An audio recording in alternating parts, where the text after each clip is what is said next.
আজকে সকালে মেয়ের আবদারে চিকেন স্যান্ডউইচ বানালাম। তো কিভাবে বানালাম চলেন আপনাদের সাথে শেয়ার করি। আসসালামু আলাইকুম, সবাই কেমন আছেন? আশা করি সবাই ভালো আছেন। আমিও আলহামদুলিল্লাহ অনেক ভালো আছি। তো প্রথমে আমি চিকেনটাকে কিছু মশলা টশলা দিয়ে মাখিয়ে এটাকে ভেজে নিয়েছি, ম্যারিনেট করে রেখেছিলাম যদিও, রেখে তারপর ভেজে নিয়েছি। তো তারপরে আমি দিয়ে দিলাম হচ্ছে এর মধ্যে কিছু বাঁধাকপি কুচি, আর এটাও আমি আগে থেকেই করে রেখেছিলাম। আর এর মধ্যে দিয়ে দিলাম টমেটো সস, আর সাথে দিলাম হচ্ছে মেয়োনিজটা কিন্তু আমি ঘরেই তৈরি করেছি। আর এই মেয়োনিজটা খেতে কিন্তু অসম্ভব মজা হয়।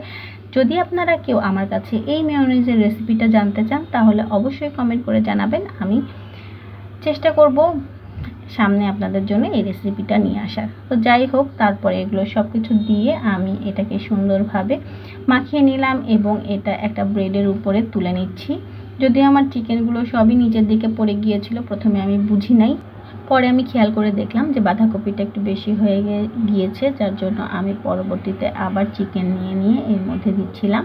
তো যাই হোক, তারপরে আমি একটা ব্রেড দিয়ে এটাকে ঢেকে দিব। তারপরে এটাকে আমি একটা স্যান্ডউইচ মেকারের মধ্যে দিয়ে নিব, এরকম দুটো বানিয়ে দিয়ে তারপরে আমি দিয়ে নিচ্ছি। দিয়ে এখন আমি স্যান্ডউইচ মেকারের মধ্যে দিয়ে নিচ্ছি।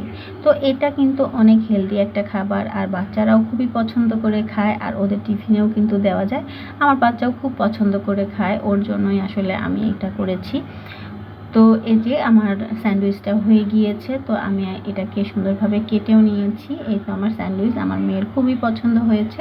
তো সবাই ভালো থাকবেন, সুস্থ থাকবেন, আর আমার জন্য অনেক অনেক দোয়া করবেন। আল্লাহ হাফেজ।